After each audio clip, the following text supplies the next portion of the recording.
Muy buenas tardes, sean bienvenidos a nuestro podcast donde hablaremos acerca de la corriente del romanticismo al modernismo. Para iniciar este podcast queremos resaltar primero los aspectos más importantes de esta transición, lo cual nos habla sobre el romanticismo y cómo se transforma y adapta rasgos criollos e hispanoamericanos. ¿Esto qué nos quiere decir? Pues que el movimiento literario que venía de Europa, donde nos hablaban de castillos y caballeros, se transforma y se adapta a este contexto latinoamericano, donde nos habla de temas pues relacionados con los criollos, las realidades sociales, las culturas de América Latina, y pues empieza también a hablar de los gauchos y mestizaje.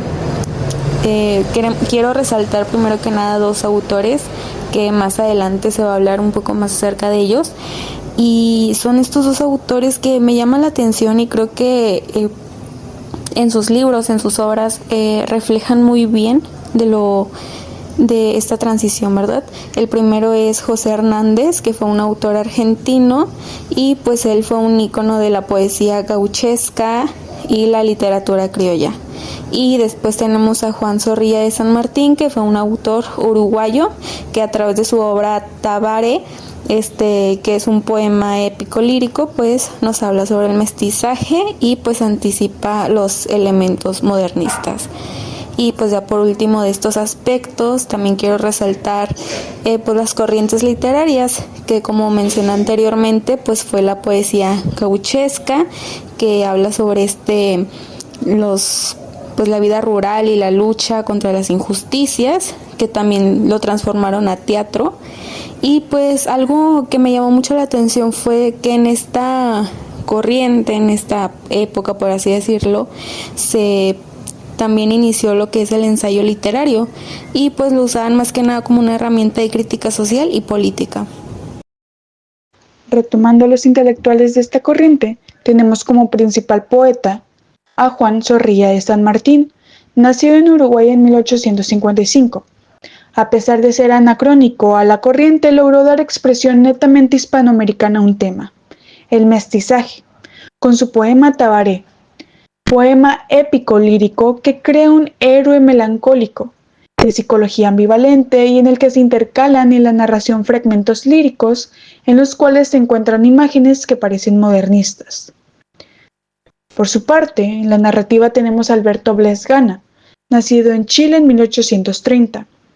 Su principal obra es La aritmética en el amor, publicada en 1860, donde se presenta una construcción de relaciones triangulares entre personajes, fundadas en el amor y el dinero, así como la inclusión de un narrador proclive al juicio y a la digresión, con el fin de orientar al lector hacia su perspectiva crítica y moral. Por su parte, Jorge Isaacs, nacido en Colombia, en 1837, escribió María, publicada en 1867, que es el prototipo de novela sentimental en el que se da el juego libre de emociones. El amor imposible es el tema, narrada en primera persona, por lo que nos pone en contacto con su mundo directamente. El paisaje está idealizado y en armonía con los sentimientos de los protagonistas. También contamos con un mexicano, Ignacio Manuel Altamirano, nacido en México en 1834. Funda la revista El Renacimiento para unificar a los liberales y conservadores tras la derrota del Segundo Imperio Mexicano. Su intención era que los escritores se olvidaran de los temas europeos y se centraran en los del país. Por último, en el teatro hispanoamericano posterior a 1862 y anterior al realismo, aparecen los mismos temas que en la narrativa romántica. En Argentina y Uruguay el teatro gauchesco fue el más exitoso. Esto a su vez ayudó a que iniciara la corriente nativista dentro de los teatros de estos países antes mencionados. Además, Chile y México se caracterizaron por un teatro de asuntos históricos y cómicos, representando costumbres con humor. A su vez, en México, Alfredo Chavero trató de mexicanizar la escena del país, uniéndosele José Rosas Moreno al escribir dramas indianistas. Este periodo resultó como un tiempo de transición y de cambio. La subjetividad y la emotividad características del romanticismo comenzaron a perder fuerza ante el modernismo, cuyo estilo era más refinado y con una estética caracterizada por la búsqueda de la belleza.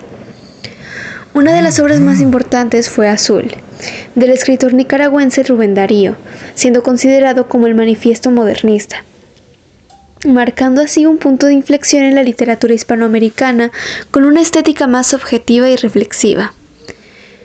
A través de los poemas y relatos que conforman la obra, se introducen nuevos temas, formas e ideales que rompen con la tradición romántica. Una de las diferencias más notables es la percepción del amor, plasmado como un sentimiento complejo y un ideal inalcanzable que puede llevar tanto a la felicidad como al sufrimiento.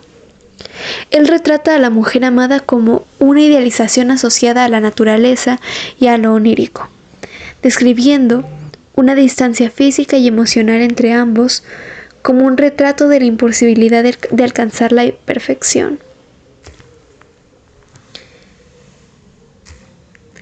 También los poemas de esta obra están cargados de denuncia social y de la capacidad de esta para marginar a los mismos individuos, compartiendo la visión del artista como un ser humano enfrentado a la opresión de las normas sociales, en la constante búsqueda por la libertad y la autenticidad, siendo capaz de transformar la realidad en algo bello. También aborda temas como la ignorancia y el materialismo de la clase burguesa, la falta de oportunidades, la explotación de los trabajadores y el pesimismo que afecta a la sociedad, además de hacer una crítica a la falta de apertura a nuevas normas y formas de vida, utilizando símbolos para expresar sus anhelos de un mundo más justo. Esta obra se caracteriza por un especial cuidado en la forma y la belleza de la lengua.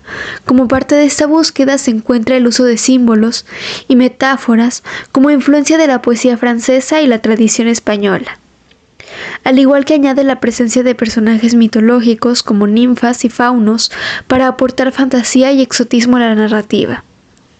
A su vez pone énfasis en la rima, el ritmo y la sonoridad del poema, lo que le añade musicalidad a los textos.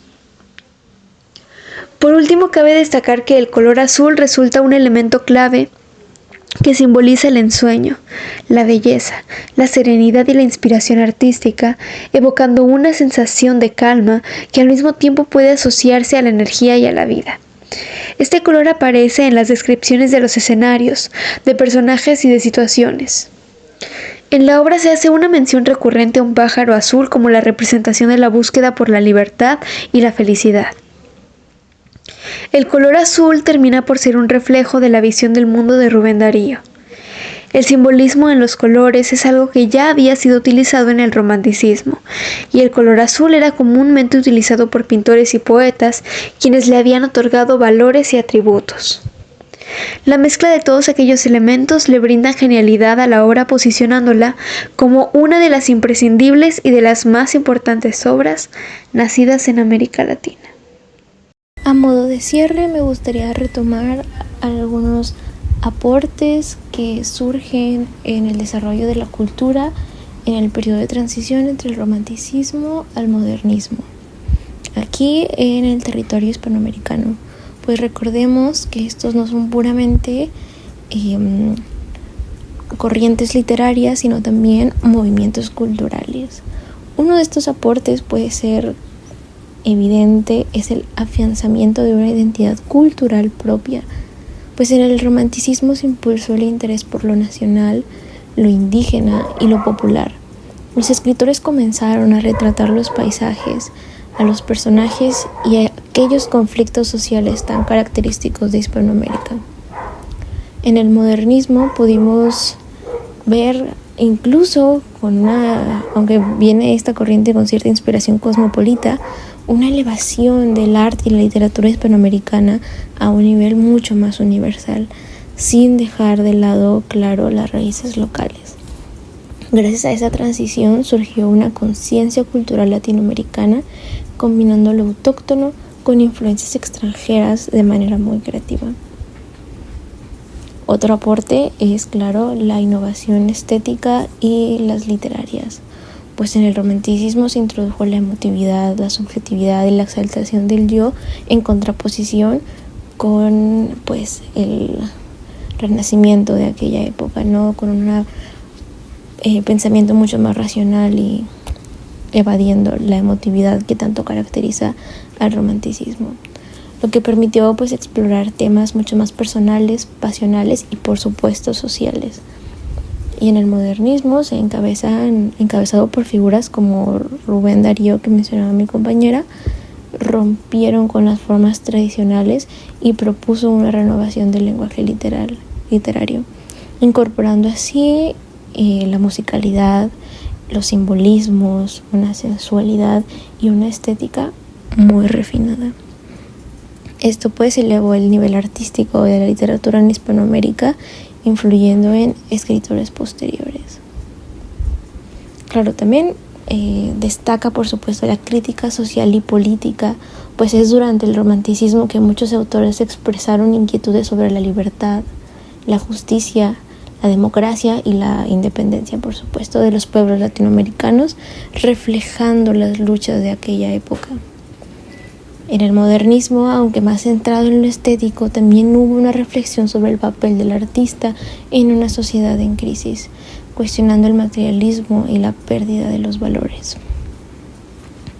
Y como último punto podemos comentar una universalización de la literatura hispanoamericana, gracias al modernismo, que fue el primer movimiento literario verdaderamente hispanoamericano, influyó a Europa, en lugar de solamente recibir influencias, claro. De esta forma se consolidó una literatura hispanoamericana con prestigio internacional, lo que dio mayor confianza y voz a los creadores del continente. Yo soy Sara y esto fue el podcast de Tradición Intelectual de Hispanoamericana. Espero lo hayan disfrutado y hasta pronto.